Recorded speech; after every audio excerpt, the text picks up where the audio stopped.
The sprouts have 20 to 100 times the nutrient density of mature vegetables. Whoa! It's a nutrition powerhouse. Doug Evans is the world's leading voice on sprouting, showing how these tiny plants can revolutionize health, supercharge nutrition, and make anyone self-sufficient with just water and seeds. People going out buying a vitamin C tablet or buying all of these supplements, and you're simply telling me that I can just put sprouts onto my plate and get the same thing. When you sprout a lentil, you increase the vitamin C by 300%. You quadruple the antioxidants. Sprouts were medicine, and sulforaphane is the compound within cruciferous vegetables that has this magical ability. What does someone need to start adding this into their diet? You can sprout with anything, pulling things out of the recycle bin, used pasta jars, mason jars. The fact that you could take those seeds, and when you soak them, you're triggering this metabolic process that is literally greater than the transformation of a caterpillar into a butterfly. Wow. The average leaf of lettuce in the United States travels 2,000 miles till it gets to the grocery store. Sprouts are traveling 2 feet. They're fresher. They're more nutritious. It can detoxify benzene and air pollutants from the lungs. You're known as the sprout guy. I just love that that's now your kind of nickname. And people might think, how is she going to talk about sprouts for an hour? What makes sprouting so magical? Firstly, I want to say thank you to tuning in and listening to the show. It means a huge amount. And connecting with all of you is something that I absolutely love as part of this journey of growing the show.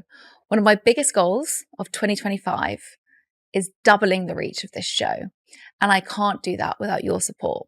So I would love to ask you a favor. If you can press subscribe or follow on whichever platform you listen to. This helps us reach more people. And for me, elevating women in science is so fundamental and ethical and scientific information.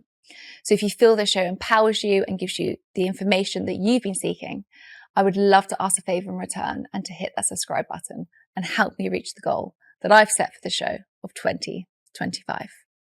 Thank you. Doug, welcome to the Well Be Well.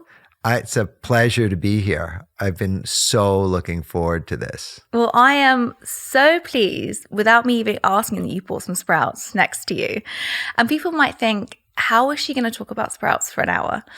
What is this episode going to be about? And I am already so excited. One, being a nutritionist, I know I'm going to learn something today. But two, I'm also so interested in you and your journey. So I think together this is going to be a really profound episode. So I'm going to ask you a couple of quick fire questions, first of all, before we get into it. So are you ready? Yes. Okay. So my first quick fire question to you is, are sprouts really the single most powerful food on the planet? And if so, why? I think they are, because a seed is a complete living organism in a dormant state. And the seed contains the stem cells of the plant. They contain an embryo and they are ready to go. And they have nature's natural preservative around them, lectins, enzyme inhibitors, phytic acid. And the cheat code is that we have the ability to almost on demand collaborate with that seed and unleash that potential and turn it into a vegetable that's edible in days without soil, sunshine, or fertilizer. Like we have sitting right next to you. Yeah. We're going to get into this. What's the biggest health myth that you once believed? Oh, that I needed to eat meat, chicken, fish every day, or I would become emaciated and, just fade away. Which is now not the case, right? Because you're fully plant-based. Fully plant-based. And what's the number one sprout all beginners need to try? And why is it a game changer? I would say lentil sprouts. Interesting. Because we're talking about beginners. Yeah. Right? So lentils are the staple of the plant-based diet around the world. So everyone's familiar with lentils. What they don't know is when you sprout a lentil, you increase the vitamin C by 300%.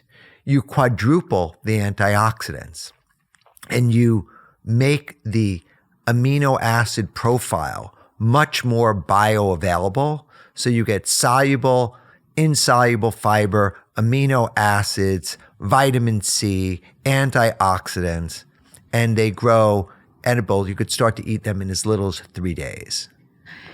Gosh, as you're saying this and you're like, I can't remember the percentage you says, but the increase in vitamin C. 300%. 300%. So I'm just thinking people are going out buying a vitamin C tablet or buying all of these supplements, that is now so much in the bro culture of what we see.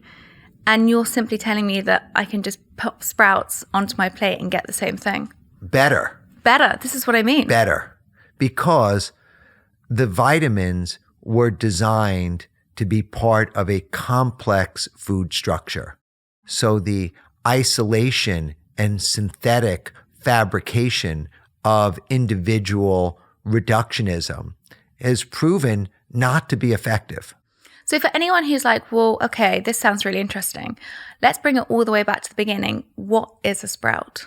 A sprout is a seed that is germinated, and also another way of articulating it, it's a baby version of the vegetables that we're familiar with: broccoli, radish, clover, lentils, peas, garbanzo beans. All of those are vegetables, and they all start off with a seed or a legume or a pulse. And a sprout is basically that seed or legume or pulse that's been germinated.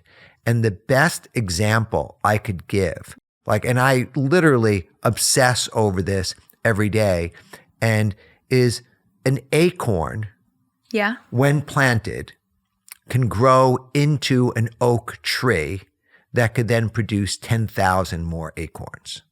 So it is the miracle of nature, except you're not going to grow an oak tree on your kitchen countertop. So, and it also takes years. Yeah. So what makes sprouting so magical is that sprouts grow without soil, sunshine, or fertilizer in days. And the only input that you have to add is water. So I can't think of anything else that is so powerful, so potent, that you could have in your kitchen other than a sprouting kit and seeds. There's no analog. Because if you think about a juicer or a blender or a toaster, it's put stuff in, get stuff out, right? Maybe bread, you take yeast and flour and salt and water and it swells up, but it's dead, right? It's not like you're having phytonutrients and enzymes and antioxidants and vitamin C. It's basically, I don't eat bread because I think that the refined process turns into sugar and it's just other than healthy. And maybe sourdough is a little bit better, but in general, I don't recommend bread and don't eat bread. Because that's so interesting. So I'm just thinking of my kitchen counter, right? And you might be shocked by this because I've been a nutritionist for 10 years. I'm so much in this field, but I've never thought about sprouts maybe to how you're going to make me think about them today. My kitchen counter generally has herbs growing. I live in London. We're here in LA. Very similar, not many people might have huge gardens. We live in cities and towns. So people might think, well, sprouts feel quite elitist. I go into a shop and they're in those little plastic containers and they're really expensive. And you have to go to a Whole Foods or somewhere like that to buy it. You can't just get it in your corner shop. So that is what I think most people listening to this might be thinking. And you are going to now tell me why that's wrong. Yeah. Basically, sprouts are the easiest food to grow. I had dinner with John Mackey, the founder of Whole Foods. Yeah. And I asked John, what do you think about sprouts? And he says, I love sprouts, but it's a lousy business. And I said, what do you mean? He goes, short shelf life, low margins, shipping plastic around, mostly water weight in refrigerated trucks, and it's just not a very good business. And I said, well, what about if people could get a sprouting equipment and then get seeds and then grow them on their own? He goes, oh, that's great. I like that. And the only reason why everyone isn't sprouting is because all of the advertising dollars, all of the marketing dollars are going to bread, pizza, pasta, burgers, fast food, in the US, pharmaceuticals, junk food. So that's where the money is going. Yeah. So this is basically, no one knows about sprouting because no one has had the megaphone to share it. And so that's, my job. That is your job. Well, that's what we're going to do today. There's so much where I want to start. I want to really go into the science of it because so much about this podcast is bringing the science and the communication of these topics to the mass, getting people interested by it. But before I get there, and you have given us some amazing kind of insights already, you're known as the Sprout Guy. I just love that that's now your kind of nickname and that's who you're known as. I think that's such a cool name. And you just told me your daughter's called Leaf. Yes. I want to know what your wife's called. Sivan. Okay. Well, she's not. Maybe she can be the Sprout Woman. Yeah. And I'm just Doug. You're just Doug. No, you're the Sprout Guy. But I want to know, how did you become the Sprout Guy? Because obviously your whole brand and your whole life, it's not just your brand, you live this day in, day out. Yeah. How did you get here? Because that's the interesting part for me. Have you read The Alchemist? It's one of my favorite books. So this is my personal legend. I'm not searching for treasure elsewhere. The sprouts are the treasure, and the gift is for me to be the voice for the sprouts. And I came to the sprouts where I've been sprouting for 30 years. And for 25, 26 of those years, I always thought of sprouts as a garnish, as a side dish. That's how I would think of it. Right. But then when I moved to the desert, it was not only an environmental desert, it was also a food desert. And I had always lived in food swamps where there was an abundance of food from toxic to healthy, Air One to 7-Eleven. So there was always everything. When I moved to the desert, my cooler from Air One was emptying every day. And when it was almost empty and I had less than 1 day of food left, I went on to my phone. I went on to Happy Cow. And I thought there was no connection because there were no results. And that's when I was having this minor existential crisis, wondering what was I going to do for food. And that night, while soaking in the hot springs, looking at a dark sky with billions of stars, the universe whispered, "You know how to sprout." And the fact that I was on psychedelics doesn't really affect the story. But the universe whispered, and I got this download. And the next day, I wrote the outline for the Sprout book, which was sprouts are food, where I always thought of them as a garnish. Sprouts are vegetables. Vegetables are a food.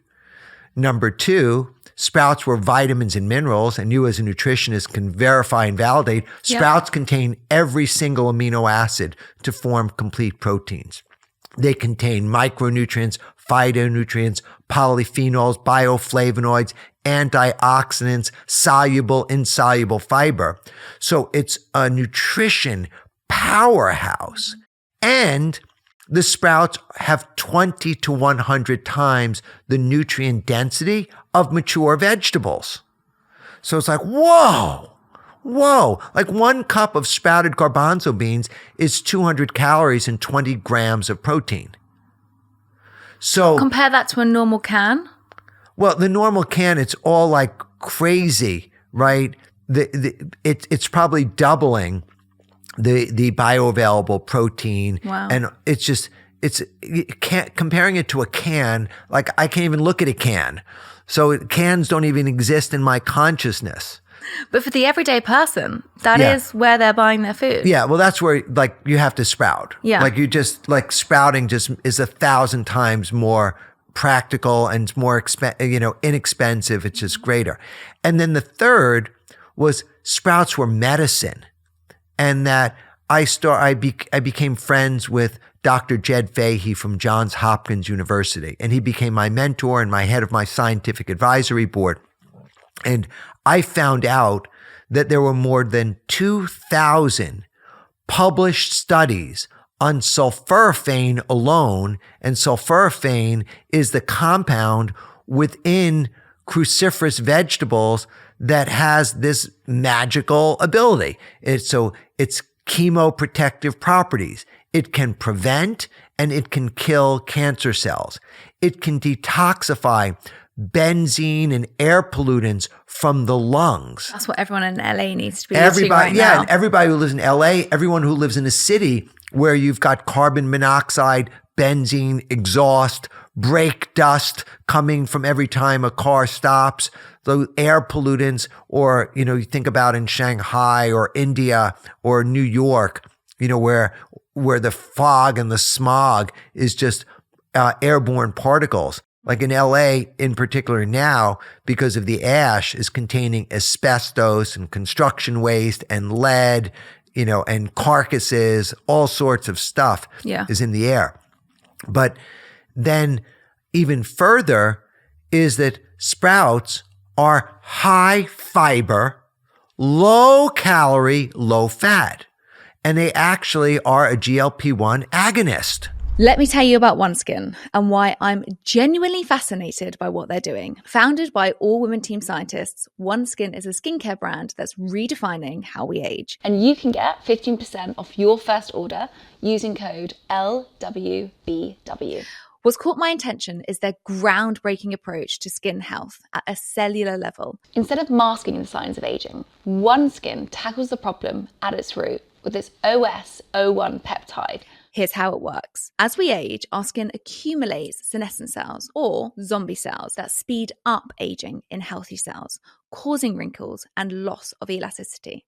OneSkin's OS01 peptide is scientifically proven to target these cells, reversing your skin's biological age for healthier, more resilient skin. This isn't about chasing eternal youth. It's about maintaining a strong, healthy skin at any age. And since your skin is the body's largest organ, keeping it healthy is key to your overall well-being. So if you want to see what the science of longevity can do for your skin, visit oneskin.co/LWBW and use code LWBW for 15% off your first order.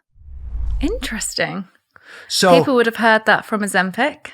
Yeah, so they've heard it from Ozempic, but Ozempic is promoting semaglutide. They're not promoting eating sprouts. And what happens is if someone wants to lose weight, they just add sprouts to their diet. So the more weight that someone wants to lose, the more sprouts that they eat.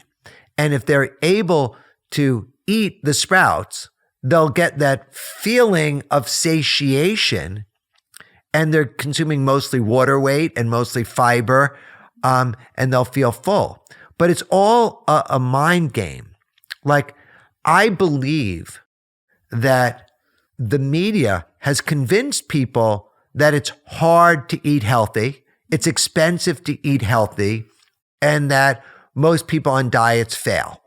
So what I recommend is don't go on a diet. Add sprouts to your diet from a degree of 1 serving a day to 10 servings a day, and just be comfortable with knowing that you're eating the most nutrient-dense food on the planet, and the more you eat, the better you'll feel. So it's just, people have to have a desire, right? And if they don't have a desire, then, just stop the podcast, go watch, something else. But if someone wants to, this is something that is real, viable, practical advice that they could do immediately. Well, I think that's like what's really helpful. I'm always about what can you add in as opposed to what can you take out? Because I think that's one of the biggest helpful mindsets, especially when it gets to food, exercise, anything that you're trying to increase. Don't think about what you have to remove, because then you're living in a very deprivation mindset, you're living right? in scarcity. Exactly. But people might be listening to this and going, okay, this sounds amazing. One, like, how do I grow that at home? Because they might be looking at YouTube and seeing this kind of equipment that's sat next to you. Yeah. Do you need equipment, specific equipment at home? Because you mentioned you don't need soil, you don't need fertilizer, you don't need light. I think that's what you said. Yeah. So what does someone need to start adding this into their diet? So I wrote the Sprout book that became the #1 best-selling plant-based book, vegan book, vegetarian book on Amazon. And there's a whole chapter in the book called Junkyard Dog, where I talk about how you can sprout with anything, pulling things out of the recycle bin, use pasta jars, mason jars, etc. And so I began doing that. That's how you started. Yeah, I began doing that. Ultimately, as I started to get sprouting, taking sprouting more seriously, and my setup was a mason jar, an iPad stand, a little saucer, and then cheesecloth, that setup worked. And it worked for a while. But I realized that the mason jar was designed for canning, and it had shapes that prevented all the water from draining. And the cheesecloth, although it was very effective for allowing air to flow in and out, the porous nature of the cotton of the cheesecloth was actually collecting exudate and bacteria, which you don't want. And so by the 5th or 7th day, this beautiful muslin-like fabric was turning brown, and that brown was bacteria. So I didn't want that. And then I wanted anything that touched the sprouts to be glass. If you're looking on YouTube, we're getting it up. Or stainless steel. And so I want to have a big jar that like I could hold with my little hands, and that was glass and stainless steel. And that was pretty, that could fit into my kitchen that people would want to have, because the iPad stand, worked, but then it wasn't designed to get wet. So then things get rusty. And so I decided to make the sprouting kit. But if you're in other parts of the world, you can start off the way I started off, with a mason jar. Going through your pasta jar. recycling bin. Exactly. Just start anywhere. I think that's the biggest thing, right? I think a lot of people don't start things, myself included, for the reason of it feels a lot of hard work, or this feels so distant from what my normal routine is, that you have so many friction points in place that stop you from actually starting. But actually saying, I'm just going to go and get some seeds and put them in a mason jar and swirl them around with water and just start playing. And I have a free 5-day masterclass that someone could take at Commune. So commune.com/sprouts or /Doug. And they can get a free class and learn all about sprouting with resources and guides. Because for me, this is about getting the mission out there. Yeah. And I think we'll be in the UK, we'll be in Europe, but the most important thing is seeds are universal. Exactly. And sprouting, for me, is about food equality, food justice.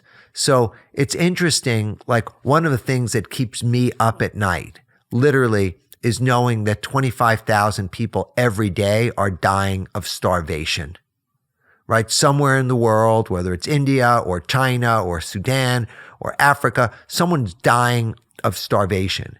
And then on the other hand, in the Western developed world, we have 100,000 people a day dying of preventable chronic illnesses, obesity, heart disease, cancer, like all preventable diseases. Yeah. So the fact that we can make a difference, and we just have to normalize sprouting. And so there are things that haven't been things that have become things, and I think sprouting is a logical one of those that will just happen as soon as we give voice to it. I think what this podcast is doing for me is making it not an elitist product and making it actually that it's a very accessible product that we can all do. Yeah. And I think something that people might be surprised about is that the protein quantity of sprouts. Because I think the first thing that people think about, and maybe not from our show because we speak a lot about plant-based diets here, is the protein quality. And I think I read in your book that sprouting increases protein by 20%. Yes. How? It's nature and it's science. So what happens is when you have the legume or you have the seed and you cook it, you're basically making it edible by removing the starches and the lectins and the like. When you're sprouting it, you're partnering with the natural process of nature. So by activating all of the biological metabolic processes, it's making the amino acid profile expand, and it's making it bioavailable, and it's increasing in the journey. There's nothing else like sprouting in the world. Like the fact that you could take some seeds. We've got some broccoli. Some broccoli seeds. We can, here. Right, here we go. If you're on YouTube, you'll see. You can take these seeds. Yeah. Right? The fact that you could take those seeds. Yeah. And when you soak them, you reduce the lectins, the enzyme inhibitors, the phytic acid, but you're triggering this metabolic process that is literally greater than the transformation of a caterpillar into a butterfly. And if you think about a little caterpillar and it builds a cocoon and it bursts its way out of the cocoon and these wings flow and it can fly, that's a pretty magical natural process. Every one of those seeds contains that level of energy and that level of life force. It's interesting because as I'm looking at this, what's coming into my mind is I know the UK are 5 years behind America. And I used to live in New York. I lived there for 5 years. And I always remember when I lived there, which was about 15 years ago when I first moved there, chia seeds were coming up, flax seeds were coming up. There was a lot of these types of seeds. And I remember people all of a sudden were making chia seed puddings and soaking them in oats. And that was like one of the things that now is abundant and it's on a lot of menus and a lot of healthcare stores, but you don't have to be in the health circle to have heard of a chia seed now. Whereas 15 years ago, you had to be kind of in that health circle to know about it. That's right. I'm looking at these and I'm thinking, are these the next chia seeds? Are these the things that are going to be coming up? It's really beyond. Like sprouting is a time that has come. Yeah. And so what's happening now is there's never been a greater need for high quality nutrition. And now with the new administration in the US, like going after additives, preservatives, food colorings, and going back towards a more simple plant, centered diet, like there's a need. The average leaf of lettuce in the United States travels 2,000 miles till it gets to the grocery store. So sprouts are traveling 2 feet. Like they're fresher, they're more nutritious. And strangely and oddly enough, like how did I become the sprout guy? I am nature's greatest miracle.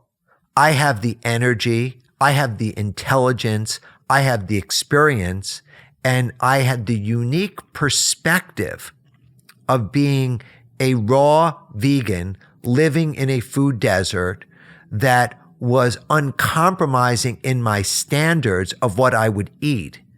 And out of all of the possible solutions, like I could grow oyster mushrooms, or I could grow microalgae, or I could grow a garden, like it's not too difficult to do a complete analysis, like a McKinsey study, and come up with sprouts. And now anyone could do this analysis quickly with ChatGPT or Gemini or AI, and all answers will lead to sprouts. I love that. Well, I'm just thinking, like if I think about sprouts, I'm thinking about an old lady, like my grandmother, like standing in her greenhouse, sprouting. That's like the image that I get. Yeah. And I think... Well, but now it's going to be you, Sarah Ann, and you are young, vibrant, vivacious, educated, goddess with a platform and a megaphone. And that's what's happening. And we talked about this before we started the show. I didn't pitch you and send you emails. Like all of a sudden you show up, in my messages, and I'm like, oh, do you want to be on the podcast? I'm coming in. I'm like, yeah, of course.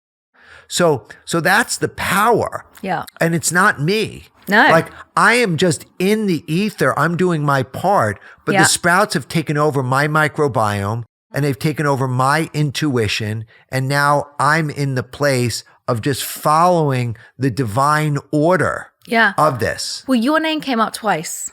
Do you want to know who said it? Yeah, please. So I was in London and I was interviewing Dr. Gemma Newman. And as she was coming to the studio, she was like, I just bumped into Doug Evans. And I'm like, who's Doug Evans? And she was like, the Sprout guy. This is why now I call you the Sprout guy, because that was the first thing that came into my mind. And I was like, that's interesting. I haven't heard of the Sprout guy. Who is this? Obviously, I'm a nutritionist. So for me, I'm like, I need to know who this person is. Then I'm coming to LA to record the show. And I'm speaking to Dr. William Bolsowich, who's been on loads. We do so many. Two New York Times best-selling books, fiber-fueled cookbook. He's like the American sweetheart over here, is how I would like describe him. Everyone loves him. I love him. And he mentioned your name. And he was like, it would be great for you to talk to Doug. So it was interesting within the space of like a couple of weeks from you were kind of coming into my vicinity. And I was like, I want to know more about the Sprout guy. Yeah. And it's interesting because it's very rare that I sit down and do a podcast on nutrition. I mean, we do a lot on Live Well, Be Well. But, we had Dan Buettner here yesterday talking about the blue zones. And that's someone who, I've known for a long time and followed his work. We had Stacey Sims come on and talk about women's health. And that's something I'm very well versed in, especially being a nutritionist. And I was like, I need to think about what are the kind of scientific studies that I know, apart from broccoli sprouts, that I really know about sprouts being as a nutritionist. And I was like, this is the first time when I really know actually quite little about this, which surprises me because it's in my field. That's right. And it shows actually how there isn't as much conversation.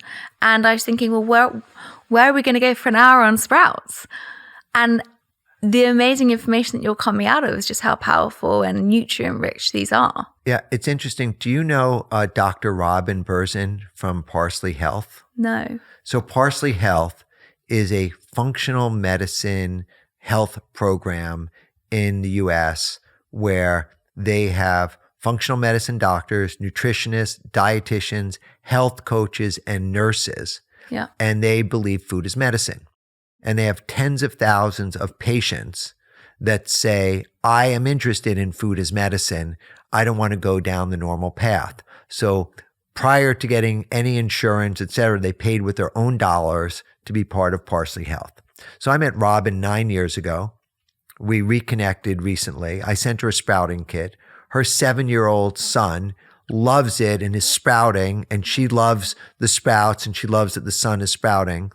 And so now we have 30 of their practitioners, so a little less than half, all have sprouting company kits and seeds, and I'm going to do private Zooms and webinars with them on educating. And all of a sudden, each of them have 500 patients that they serve. So it's a matter of literally using the technology that exists today with ancient technology that makes sense and get it out there, because this is an idea whose time has come. But if you were to go to Japan, and I was just on the phone with a Japanese executive this morning. In Japan, broccoli sprouts are $1 billion business. They have one company that sells sprouts to 20,000 retail stores. So like little 7-Elevens are selling little, 200-gram packs of broccoli sprouts in 20,000 stores. So they're selling about 500,000 servings a day of broccoli sprouts in Japan. Oh. So, Okinawa is a blue zone, but other parts, but just in general. So I think it's just a matter of, having a vision and then executing on the vision. And, I met Will Bolshevitz online. I met Simon Hill online. I met Rich Roll online. I met all these people online, Darren O'Lean, Gemma, and from Sprouting. Yeah. And now I've met all these people in person too. So these offline relationships become online relationships. And the fact that the people who are in the know, like in Fiber Fueled, Will Bolshevitz talks about sprouts. In the Fiber Fueled cookbook, he talks about sprouts because he understands the microbiome. And so it's very easy with sprouts to increase the microbial diversity that you have. And the US guidelines, I don't know what it is in the UK, but the US guidelines recommend between 4 and 13 servings of fruits and vegetables every day, and sprouts fit right in there as a vegetable. So you can have a really healthy gut microbiome with sprouts. I love that they're reckoning between 4 and 13 different vegetables a day here. In the UK, we only recommend 5 a day, although we know that scientific studies show that you need at least 9 a day to kind of have a good diverse microbiome. But I think we're too scared to say that in the UK because we can't even keep to 5. People are struggling to make to 5. So if we say 9, I think people might just give up. Well, in America, the average doesn't, there's no shame in the UK, but in America, the average person's having 1, and that could be French fries or potato chips. Yeah. So the standards don't mean anything, but I think they're going to make a big change. And I really think that's where entrepreneurship comes in. That's where social media comes in. That's where having that, The Alchemist comes in. I love The Alchemist. I mean, broccoli sprouts are kind of the one that would come to my mind. But do you have any kind of, what's some interesting research that's come out recently about sprouts that you could share with us?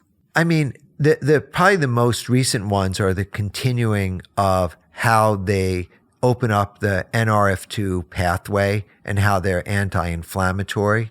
So that's a big part. Explain the NRF2 pathway. So the NRF pathway is something that controls how the body detoxes. And if the body doesn't detox, it gets inflamed and it affects all of the internal organs and the structures. So Dr. Rhonda Patrick did a lot of work, on looking at the anti-inflammatory components of that. So if you were to look at what is the cause of heart disease, it's inflammation of the arteries. And so the work that actually how sprouts are anti-inflammatory is one. How sprouts can detoxify benzene and air pollutants is just another one. How interesting research, there's no cure to autism, right? But there is research that says that when someone who is experiencing symptoms of autism experiences a fever, their symptoms get reduced. So there's something in the brain that the fever shifts the brain chemistry so someone will act less raging, less, erratic behavior and the like. After they have sprouts? Well, this is if they have a normal fever, right? A fever like a heat fever and the like.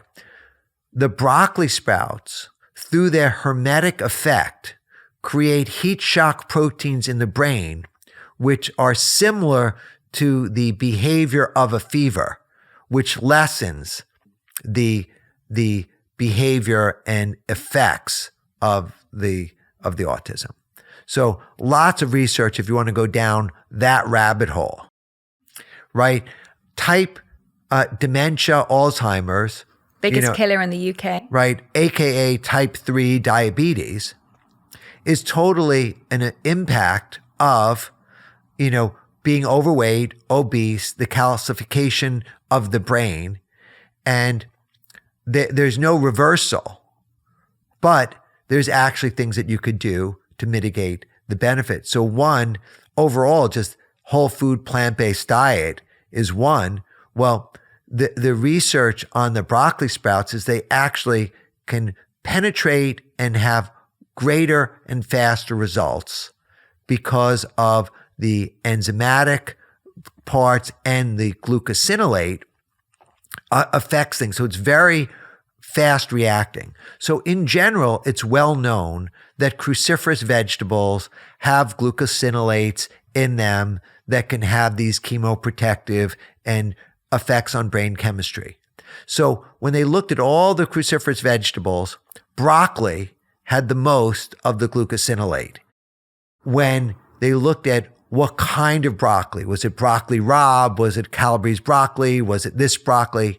It turns out it wasn't the type of broccoli as much as it was the stage, and the stage was the sprouting stage.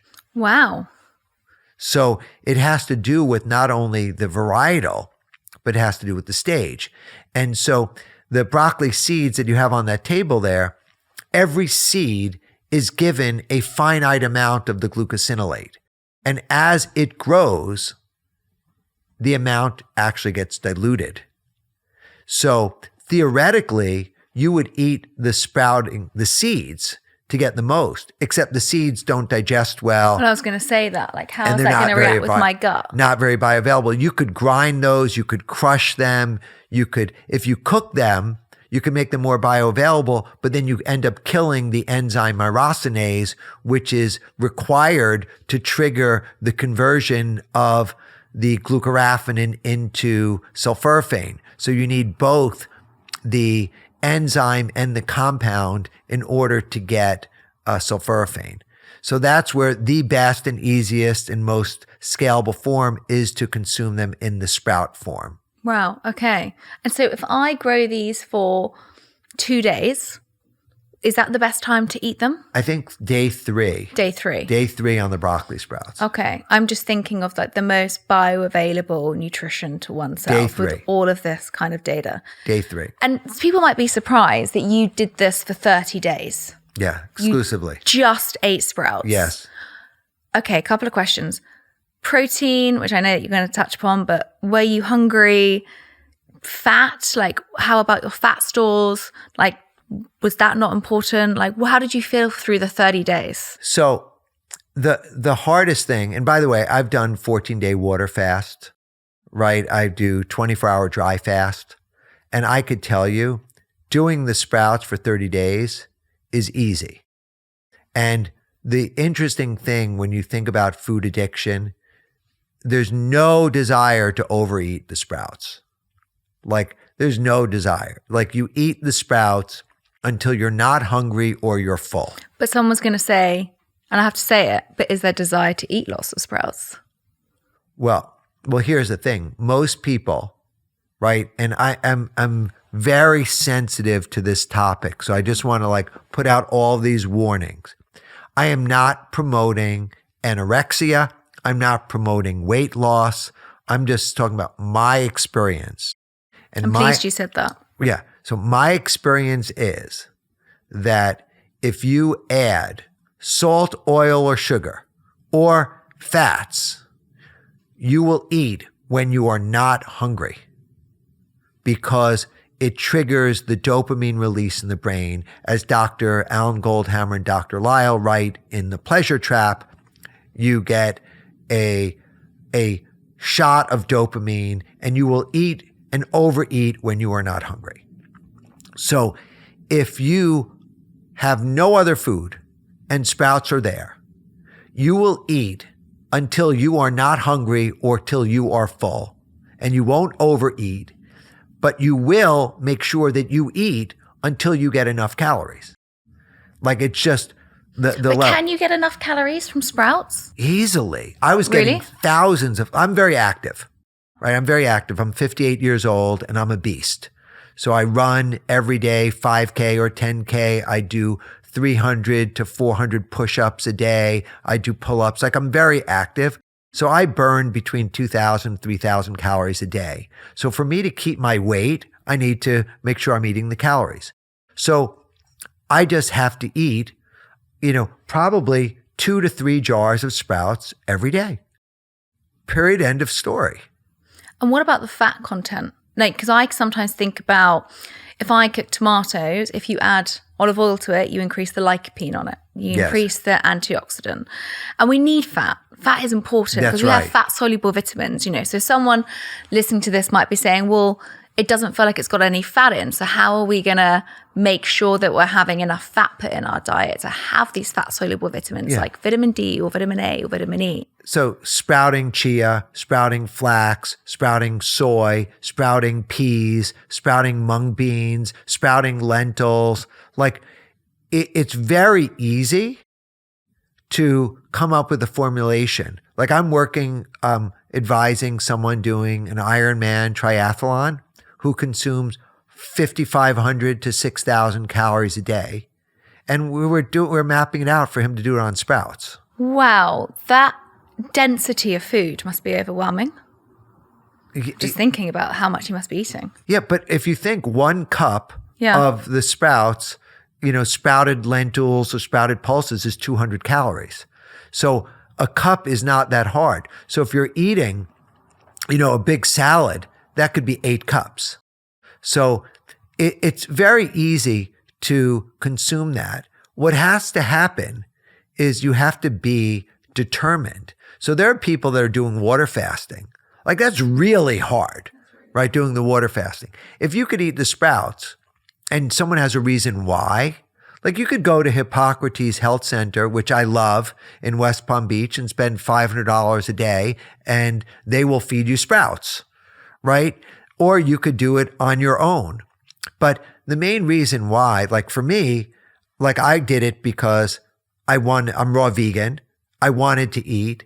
I didn't want to drive to town. I didn't want to be in the car. I wanted to be in my environment. And I was also curious to see how would I feel? How would I sleep? What kind of movements would I get? How would my energy be? It's like a self-experiment. And turns out my energy was off the charts. My sleep was incredible. And my level of satiation was powerful. And I felt really good. And what I realized is that there are 3 animals that are overweight in our world that we know. Humans, dogs, and cats. Animals in nature and in wild, they don't get fat. And they don't become anorexic either. Because if they were anorexic and they were under calorically fed, they would die. And also if they overate, they would die. So animals in nature self-regulate their caloric consumption based on the true physiological, biological needs that they have. And so I was tuning in to nature and I was eating intuitively to what I needed. And sometimes I'd eat more, and I could eat a whole jar of sprouted garbanzo beans, and a whole jar would be 1,000 calories. See, I think that's what's interesting, because I don't want people to listen to this because I've worked in eating disorders. And I'm very sensitive to when I was living back in New York 15 years ago, there was raw kale that was coming up, and you would have kale and tahini, and that would be it. And I'm really aware of like how we position this conversation to people, that they don't just think, well, I'm going to eat loads of broccoli sprouts and be really healthy, because you're also talking about a diverse range of sprouts when you're doing it for 30 days. So there is beans in there. There is other like pulses and things in there. It's not living on pure broccoli sprouts 100% for 30 days. Yeah, it would be too many broccoli sprouts to eat at that level. And so you're still getting a diversity in there. Yeah, I wanted to get the diversity. So I was doing chia, flax, fenugreek, radish, clover, broccoli, alfalfa, lentils, sprout, multiple types of lentils and peas. And I was like having a little sprout party. So people must be listening to this. I can't believe it's taken me this long to get to this question, because this is something fascinating. So people must be listening to this thinking, wow, Doug Evans must have grown up in a family that were obsessed with maybe food and healthy food. Maybe he grew up on a farm, maybe he grew up in a ranch because he's in America. There's this kind of image that I think people are maybe curating now as they're listening to this. So tell me about your kind of life. Did you grow up on this type of food? Oh, no. Or were you a standard American diet? I was worse. Like I grew up, I left home at in and out of my house from 13 to 17 years old until I joined the Army. And I was a juvenile delinquent. I slept on the subway trains. Like I was eating fast food. Like I would even eat, as gross as this sounds, leftovers of people who I didn't know in a restaurant. Wow. Like it was really living in scarcity and just eating for survival. And then when I joined the Army, I was a paratrooper in the 82nd Airborne. There was unlimited food in the Army, like literally unlimited food. You go to the cafeteria, you could eat, when you weren't out in the field, you could eat as much as you wanted. So I'd eat myself, till I was like nauseous and sick and wanting to throw up, and I'd still eat some more. And so that was my world. So how did you go from leaving home at 13 or in or out at 13 to going into the Army and the Air Force? That's quite a big jump. Well, my friends, growing up in New York City, were criminals and they were degenerates. And I knew that would not be my personal journey, that was not my destiny.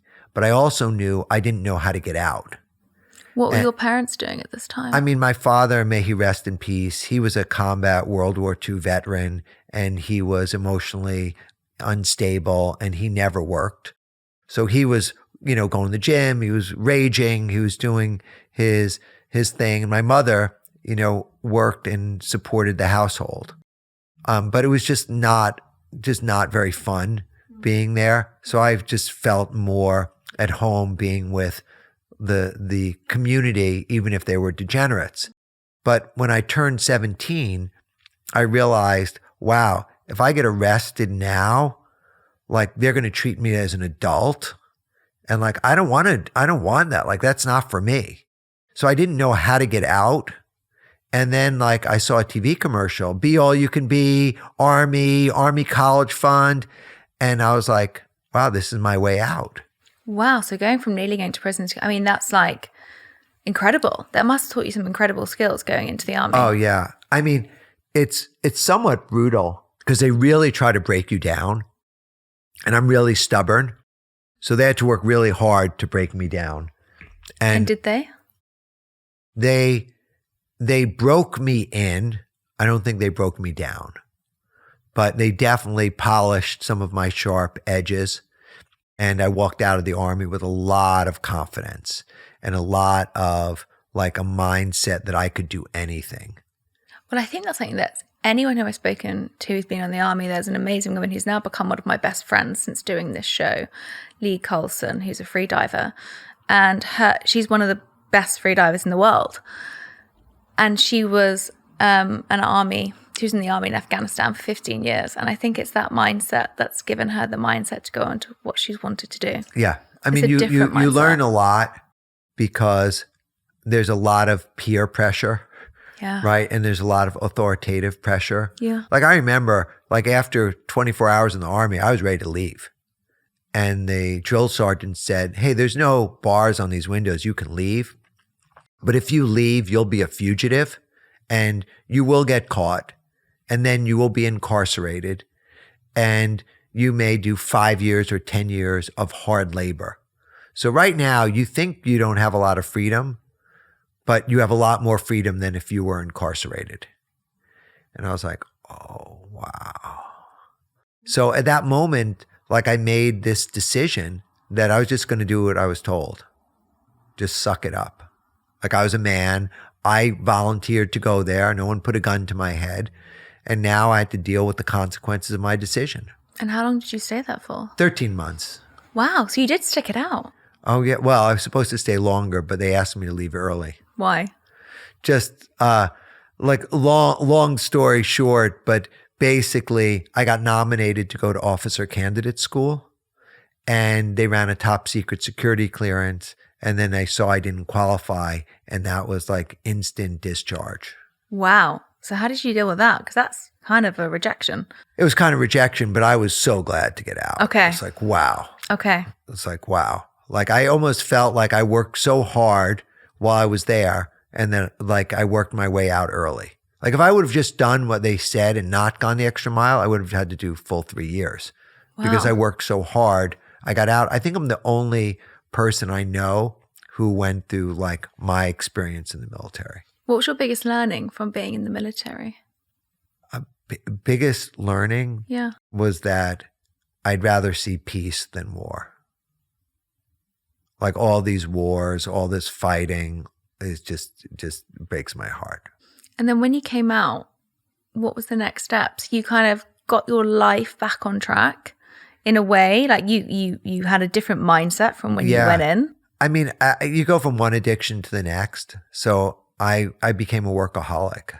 So I worked 3 jobs, 40 hours here, 50 hours there, 30 hours there, just like working. In New York? In New York, yeah. Bars, clubs, after hours, supermarkets, just anything I could where I could work. Like I knew I didn't want to get into trouble. So working was like, oh, great, I'm working, they're paying me. I didn't care. I had the discipline, I could work. And, I had the energy, I had the youth behind me. So I just worked, and I was working from one thing to the next. And then, I worked like that unconsciously until 1999 when, my mother got stomach cancer and passed. My father got heart disease, and my aunt developed type 2 diabetes, and they did a double amputation of her feet below her ankles. And my brother had 3 strokes, 2 heart attacks, 2 stents. So how old are you when this is all happening? I was 33. That's young. So very scary. Like to lose both of my parents, in my early 30s. Like that's why I cried today. Like the Randy Kaplan asked me, like, did I have any regrets? And I was like, I wish I was nicer to my parents. Yeah, I think we all have those moments, right? It's not until we realize that their time is not that much longer on this earth, we retract, we become more aware of actually how we spent our time with our parents. Yeah. Well, the first symptom of heart disease for a man over 50 is, right? Well, tell us. Death. Right? That's why they call heart disease a silent killer. Yeah. So most heart attacks for men over 50 are fatal. Well, I nearly lost my dad when I lived in New York in my early 20s. He had a brain hemorrhage. And I remember getting on that plane and never knowing if when I got off I'd see him again. Wow. And he was in hospital for a very long. It was one of my pivots of my career. Wow. And then he got type 2 diabetes, and we got him off the meds, and we changed his diet. It was all diet related, stress and diet. That's why I'm so passionate about it, as well as the health that I lost. I'm so glad you're doing what you're doing. But isn't it interesting? It's the thing that I've learned is that it's the compassion we have for others, not the compassion that we always have for our own lives, that makes us change. That's right. Which I think is really mind-blowing. Sometimes we can be in an awful state, and I have been in my life in hospital with horrific times where my health's not gone right. But it's when I've lost those or nearly lost those so close to me that's made me change. Yeah. Well, that's where I think people don't understand how precious life is. And it's hard, the TV, the video games, the social media, the trying to compare yourself to others. And then there's companies that are looking to just exploit you, and it's just madness. So it's really important to spend time in good conversation and choose your friends wisely and really put out a filter of what you're willing to consume. Like my social media feed is babies. It's men doing calisthenics, right? It's yoga, and it's nutrition and good recipes. Like my feed is all love, all love. I made the mistake once to go down the rabbit hole and look at something, and all of a sudden bad, creepy stuff started to show up, and I had to work really hard on saying no, no, no, no, no, no, no. And I recurated the algorithm that you can train the algorithm to stop showing you the stuff that if they show you a feed, you immediately quit the app. Yeah. And you can train them to know hey, you're not going to keep me on if you're showing me this toxic stuff. Yeah, absolutely. I think that's fundamental, and it's similar to how you mirror with your friends, right? The people that you have around you are the habits that you're going to kind of create. I mean, now I've met you, now I'm going to have sprouts in my mind for the next week. Yeah, well, this is your sprouting kit. You could eat these tonight for dinner. Oh, wow. And there's a bag of seeds. But tell me, because I can't miss this bit, you came out of the army. You sadly lost your parents by the time you were 33. Your aunt had her legs amputated from type 2 diabetes. Your brother had multiple strokes, I think you said, and heart attacks. Oh, 2 heart attacks, yeah. It was my father that had the stroke. So all of this happened at the age of 33. What were you doing in your life at this moment? I was working. I was working. Still in the bars, still doing all those jobs? No. By then I was like, I had elevated to graphic design and computer graphics and more sophisticated, successful. I had found my stride. And your diet was what at this point? I ate anything. You ate anything. Yeah. So this is what I want to get across. So at 33, you were still eating, a typical American fast food, diet. processed food, all different cuisines, meat, dairy, fish, chicken, bread, seafood. And then your wake-up call was when? Well, my wake-up call was, the loss of my mother was the most heart-wrenching thing for me. And then I was out in New York City in a nightclub, and I met a beautiful woman in the club, and I'm, just having a conversation with her, and she lost her sister and her mother to cancer, and I lost my mother to cancer and my father to heart disease. And we just started to really go down, this rabbit hole. And then she invited me on a date the next night. We went to the Big Apple Vegetarian Society, and they had a battle of the diets, and someone was representing vegetarian diet. Someone was talking about vegan diet. And there was someone talking about the raw vegan diet, Paul Nissan, who I still know 26 years later. I just did his a Zoom call with him. So when it was incomprehensible to me. I never heard the word vegan before. I never heard of raw. It was I didn't even think it was possible. And then I read the book, Nature's First Law, The Raw Food Diet by David Avocado Wolfe. And then I read the Sun Food Diet Success System. And then I read Gabriel Cousens' Conscious Eating. And then all of a sudden, I read Dr. Doug Graham had these cards about fruitarian. And I was like, wow, this is so interesting. And New York, had a lot of access to produce and farmers markets. So literally I was like, hey, this makes sense. I get it. And so Denise, the woman, had said to me, Doug, why, you're not genetically cursed. You are living a carcinogenic, diabetic, heart disease laden lifestyle. And you could change your life, change your genes, change your destiny. And it was just what I was looking for. Wow. It's so fascinating because you said in our first 5 questions to nourish your mind, body and soul, which is our Substack, that you're so aligned to your purpose. Yes. And I find it so fascinating that anyone who sits in the chair opposite me, it's always the destructive moments, the most painful moments, the moments which are complete despair at the time, end up becoming the most purposeful, driven moments of one's life. Yeah. Well, it's what happens is with addiction, you hit bottom. Yeah. I hit bottom, and it's at the lowest ebb of the life that the tide always turns. I think without that, you would have never have maybe gone down this road. You maybe have never explored raw vegan food. No way. Because no way. Until this point, this wasn't on your vicinity, and you were 33. Yeah. And I think that's what's really inspiring. Yeah. And what's really, I could tell you, is that I am coaching a man who's 82, and he was on 7 meds. And now he's following fruit and sprout diet, and he lost 33 pounds, and he's off all of his meds. And he's at 82 years old. And his doctor told him that he was going to be on those drugs for life. The statins and the blood thinners and all that stuff. And through diet and lifestyle changes, he reversed everything. Wow. So it's very, very encouraging. And how do you how many sprouts do you eat? Just talk me through your daily life with sprouts, because I think how I'm thinking about this now, that you've very kindly given me this amazing sprouting machine that I will show everyone who's not watched it on YouTube. You and Gemma. I'm gonna try it. So I'm now going, okay, I'm quite inventive with my recipes and I love cooking, but my only thought process right now is, if you gave me that and said, make me a meal, I would go, okay, I'll get some salad leaves and I'll mix it into a salad. Oh, this is so easy. Inspire me. So number one, most people think of sprouts as a garnish.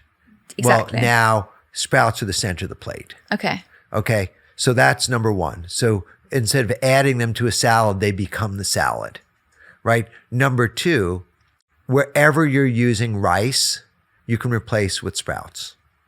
And wherever you're using pasta, you could replace with sprouts. And whenever you're making a dip, you could replace it with sprouts. Like you could take sprouted garbanzo beans and a pickle or sauerkraut and blend it and make like a hummus. How do I replace pasta with sprouts? Well, for example, you could make a big, your sauce. So you're a chef, you make sauces and you use...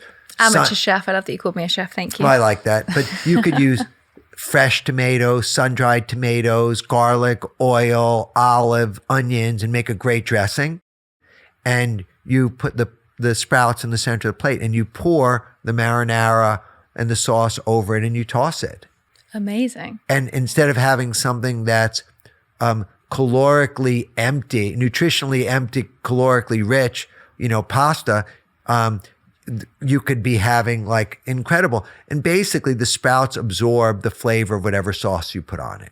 Yeah. So it's just easy to do that. So breakfast, I don't eat breakfast. My first meal is but give 12 me an o'clock. idea. Oh, for breakfast, you could take sprouted chia seeds. You could take sprouted flax. You could take alfalfa sprouts and broccoli sprouts, mix them all together, and then add some fresh berries. Okay, great. And lunch? Lunch, sprout salad. You can make rolls, tacos, sushi-like things. Mm-hmm. Just adding, you add a fat like a tahini or avocado, or a little oil. Like it makes everything just taste good. And one thing I do want to make sure I mention, because I went for a walk with a friend this morning and they mentioned this to me, maybe it was a Swedish study, and I did some research. Sprouts need warm, moist conditions bacteria love. Are they really the most problematic food in the supermarket? No. Well, you got to understand. If you look at so far, it's January 15th. It's January 15th in the US, right? We've had an organic carrot recall. We've had a spinach recall. We've had a romaine lettuce recall. There hasn't been a sprout recall in the United States since 2011. So if you were to look at those few recalls that are getting press attention, the carrots and the romaine, maybe 12,000 people, sick or whatever. 55,000 people got sick from meat, chicken, fish, or dairy. So it's just a matter of like follow the money. It's like not even news anymore. If someone gets salmonella from chicken, like they don't even cover it. Like the legal standard now is allowing U.S. poultry companies to ship poultry, chicken with varying levels of salmonella on it. And they now recommend don't wash it. Because if you wash it, you could just spread it out. So somehow you got to get it from the package into the stove and roast it so that there's no things just to kill the bacteria. Okay, so then you're saying that's a bit of a myth. We shouldn't be worried about it. Yeah, I know. My pregnant wife ate sprouts. We feed the baby sprouts. I ate sprouts. Will Bolshevitz, leading medical doctor, gastroenterologist, chief medical officer of Zoe Health. He fed sprouts to his wife through her pregnancy, early foods. Like their sprouts are extremely healthy. Okay. I'm glad that I had to put that in there. Yeah, I like the elephants in the room. I love elephants. We've got to make sure we cover all of it and not just stay on one side. It's important. So if someone wants to harness the power of sprouts immediately right now, listening to this, like, okay, I've got all this information. They're nutrient rich. They're going to help my gut microbiome. They're going to lower my cholesterol. All of these amazing things. What are the 3 steps that they can take today after listening to this podcast to do? I mean, I put out, a lot of content on Instagram and TikTok, Doug Evans on both platforms, easy to find. You could take a free masterclass on sprouting to learn at onecommune.com/Doug. Keep it easy. And, go just use the platform. The Sprout book is available, internationally. It's like practically free. It's like, 10 quid. So that was an English one then, 10 quid. Yeah. I'm rubbing off on you. I got friends in the UK. I like the UK. But yeah, it's not expensive. You could have it. And then, you can find stuff. Europe and the UK, you could get high quality seeds. You could start sprouting. Okay. If I get enough DMs, saying I want the sprouting company in Europe and the UK. Well, maybe I'll come and visit you next week. Yeah. We'll do some content. We would love to have you. Maybe we do some content. I'll give you private sprouting classes. You can eat sprout meals. You could just see what sprout life is like. I'm so up for a sprout life. You can inspire me when I'm out there and I'll bring some back to the UK. You are so worthy of a sprout life. Oh, thank you. Well, this leads me to my last question, Doug, which I'm really excited to hear, actually, which I ask all of my guests. It's the last question of the show, which is, what does live well, be well mean to you? I mean, to me, it's like living the best life ever, right? Raising your standards, who you associate with, what you eat, where you go, what you read, like just raising your standards. Do you know what I thought you were going to say? No, tell me. Being enough. Oh, well, that too. Because you started this, I really encourage people to go to the Substack and watch the video of our 5 questions, because that's something that's very close to my heart. Yeah. And it was really unexpected that came out of your mouth for me. I didn't expect you to kind of start the 5 questions with that. Well, we got it out early. It was amazing. I think you wound me up and you got me into the sprout life and the nutrition part. So It was good that you asked those heartfelt questions before we went down the sprout hole. Yeah, I'm glad. Well, I feel like we've had like a full 360, which I'm so pleased we managed to do this. I'm so pleased we got here in person. I'm honored to have a sprouting machine that I cannot wait to use. And I just hope that this encourages people to get sprouting and not feel that it's an elitist angle of nutrition, that it's actually very attainable and, do you know what, fun. Yeah. Look, I think, when I did my podcast with Marianne Williamson, it was all about food equality and food justice. That I believe that everybody should have access to high quality organic food, and I didn't want price to be a barrier. So this is incredible. Thank you so much, Doug. My pleasure.